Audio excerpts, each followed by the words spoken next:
ভারতের এমন একটি মন্দির আছে যেখানে প্রতিদিন লক্ষ লক্ষ ভক্ত মাথা নত করেন। এমন একটি মন্দির যার পতাকা প্রতিদিন বাতাসের বিপরীত দিকে উড়ে বলে বিশ্বাস করা হয়। এমন একটি মন্দির যার রান্নাঘরে প্রতিদিন হাজার হাজার মানুষের জন্য প্রসাদ তৈরি হয়, অথচ কখনো খাবারের ঘাটতি হয় না। এই মন্দিরের নাম পুরীর জগন্নাথ মন্দির। কিন্তু প্রশ্ন হলো, কিভাবে তৈরি হয়েছিল এই বিশাল মন্দির? কে নির্মাণ করেছিলেন? কেন জগন্নাথ, বলভদ্র ও সুভদ্রার মূর্তি অন্য সব হিন্দু দেবদেবীর মূর্তির থেকে সম্পূর্ণ আলাদা? আর এই মন্দিরকে ঘিরে যে অসংখ্য রহস্য ও কিংবদন্তি প্রচলিত রয়েছে, তার পেছনে কতটা ইতিহাস আর কতটা বিশ্বাস? আজকের এই ডকুমেন্টারিতে আমরা জানব পুরীর জগন্নাথ মন্দিরের সম্পূর্ণ ইতিহাস।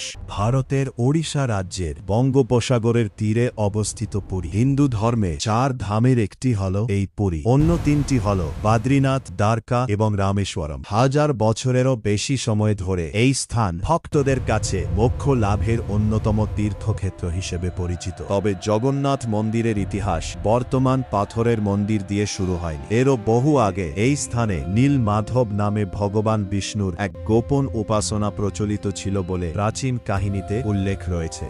জনশ্রুতি অনুসারে মালব দেশের রাজা ইন্দ্রদ্যুম্ন একদিন শুনলেন পৃথিবীর কোথাও নীল মাধব নামে বিষ্ণুর এক অলৌকিক রূপের পূজা হয়। তিনি সেই দেবতার দর্শন করতে চাইলেন। রাজা তার পুরোহিত বিদ্যাপতিকে অনুসন্ধানে পাঠান। অনেকদিন ঘুরে বিদ্যাপতি এক বনাঞ্চলে পৌঁছান, যেখানে শবর সম্প্রদায়ের প্রধান বিশ্ববাসু গোপনে নীল মাধবের পূজা করতেন। বিশ্ববাসু প্রথমে স্থানটি গোপন রাখলেও পরে বিদ্যাপতিকে নিয়ে যান। কাহিনী অনুযায়ী ফিরে এসে রাজার কাছে সব জানানোর পর রাজা সেখানে পৌঁছে দেখেন নীল মাধবের মূর্তি আর নেই। তখন আকাশবাণী হয়, সমুদ্র থেকে ভেসে আসা এক পবিত্র কাঠ দিয়ে নতুন রূপে ভগবান প্রতিষ্ঠিত হবে। এই কিংবদন্তি পরবর্তীকালে জগন্নাথ মন্দিরের মূল বিশ্বাসের ভিত্তি হয়ে ওঠে। লোককথা অনুযায়ী সমুদ্র থেকে এক বিশাল কাঠের গুঁড়ি ভেসে আসে। সেই কাঠকে দারু ব্রহ্ম বলা হয়। কেউ সেটি তুলতে পারছিল না। রাজা প্রার্থনা করার পর অলৌকিকভাবে কাঠটি সহজেই তোলা যায়। এরপর এক বৃদ্ধ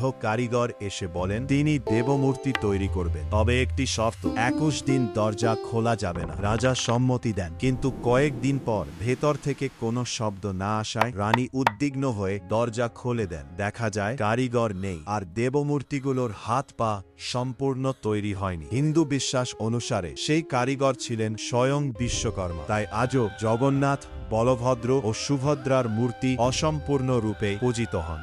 বর্তমান বিশাল পাথরের জগন্নাথ মন্দির নির্মিত হয় দ্বাদশ শতাব্দীতে। পূর্ব গঙ্গা বংশের শক্তিশালী রাজা অনন্ত বর্মন চোরগঙ্গদেব এই মন্দির নির্মাণের কাজ শুরু করেন। পরে তার উত্তরসূরি অনঙ্গ ভীম দেব নির্মাণ সম্পূর্ণ করেন। ইতিহাসবিদের মতে নির্মাণকাল অনুমানিক 178 থেকে 1150 খ্রিস্টাব্দের মধ্যে। মন্দিরটি কলিঙ্গ স্থাপত্য শৈলীর এক অসাধারণ নিদর্শন। এর প্রধান শিখরের উচ্চতা প্রায় 65 মিটার। শীর্ষে স্থাপিত রয়েছে বিশাল নীলচক্র। এই নীলচক্র অষ্টধাতু দিয়ে নির্মিত। তার উপরেই প্রতিদিন নতুন পতাকা উত্তোলন করা হয়।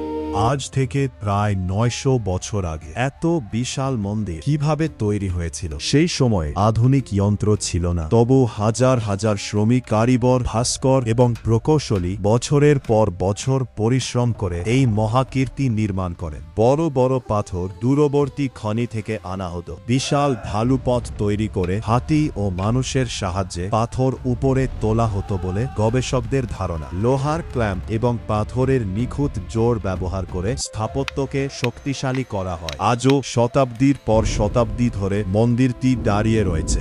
ভারতের ইতিহাসে বহুবার বিদেশি আক্রমণের শিকার হয়েছে এই মন্দির। 1600 শতকে কালাপাহাড় নামে পরিচিত এক সেনাপতি মন্দিরে আক্রমণ চালান। অনেক ক্ষতি হয়, কিন্তু ভক্তরা দেবমূর্তিকে নিরাপদ স্থানে সরিয়ে নিয়ে যান। পরে আবার পুনঃপ্রতিষ্ঠা করা হয়। পরবর্তী সময়ে মারাঠা শাসকরা মন্দিরের সংস্কার করেন। ব্রিটিশ আমলে মন্দির তার ধর্মীয় গুরুত্ব ধরে রাখে। জগন্নাথ মন্দিরের সবচেয়ে বিখ্যাত উৎসব হল রথযাত্রা। প্রতি বছর আষাঢ় মাসে 3টি বিশাল রথ তৈরি হয়। জগন্নাথ, বলভদ্র ও সুভদ্রা নিজ নিজ রথে চড়ে গুন্ডিচা মন্দিরে যান। বিশ্বের লক্ষ লক্ষ মানুষ এই উৎসব দেখতে আসেন। এটি বিশ্বের অন্যতম বৃহত্তম ধর্মীয় শোভাযাত্রা।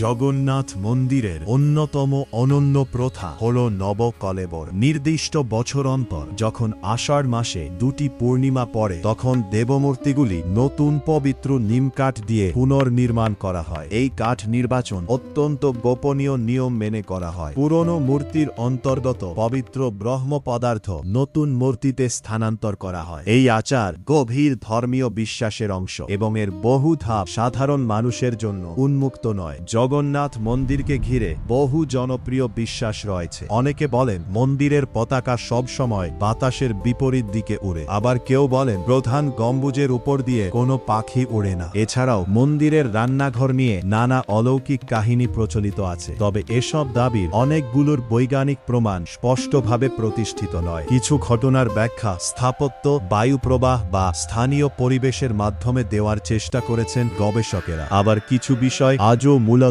লোকবিশ্বাসের অংশ হিসেবেই পরিচিত। জগন্নাথ মন্দিরের রান্নাঘর বিশ্বের অন্যতম বৃহৎ ঐতিহ্যবাহী মন্দির রান্নাঘর হিসেবে পরিচিত। এখানে শত শত রাঁধুনি প্রতিদিন মাটির হাঁড়িতে কাঠের আগুনে মহাপ্রসাদ রান্না করেন। একটির উপর আরেকটি করে একাধিক হাঁড়ি বসিয়ে রান্না করার প্রথা বহু শতাব্দী ধরে চলে আসছে। এই প্রসাদ হাজার হাজার ভক্তের মধ্যে বিতরণ করা হয়। পুরীর জগন্নাথ মন্দির শুধু একটি ধর্মীয় স্থান নয়, এটি ভারতীয় ইতিহাস, স্থাপত্য, সংস্কৃতি এবং আধ্যাত্মিকতার এক অনন্য প্রতীক। এখানে ইতিহাস ও কিংবদন্তি একসঙ্গে মিশে গেছে। একদিকে রয়েছে দ্বাদশ শতকের অসাধারণ কলিঙ্গ স্থাপত্য, অন্যদিকে রয়েছে নীল মাধব, দারু ব্রহ্ম এবং বিশ্বকর্মার মতো প্রাচীন বিশ্বাস। হাজার বছরের নানা আক্রমণ, প্রাকৃতিক দুর্যোগ ও রাজনৈতিক পরিবর্তনের পরও আজও এই মন্দির কোটি কোটি মানুষের বিশ্বাসের কেন্দ্র। হয়তো এই কারণেই জগন্নাথ মন্দির কেবল একটি স্থাপত্য নয়, এটি ভারতীয় সভ্যতার জীবন্ত ইতিহাস। যতদিন মানুষের মধ্যে বিশ্বাস থাকবে ততদিন পুরীর জগন্নাথ মন্দির শুধু পাথরের এক নির্মাণ হয়ে থাকবে না, এটি হয়ে থাকবে ভক্তি, ঐতিহ্য এবং সময়কে অতিক্রম করা এক অমর প্রতীক।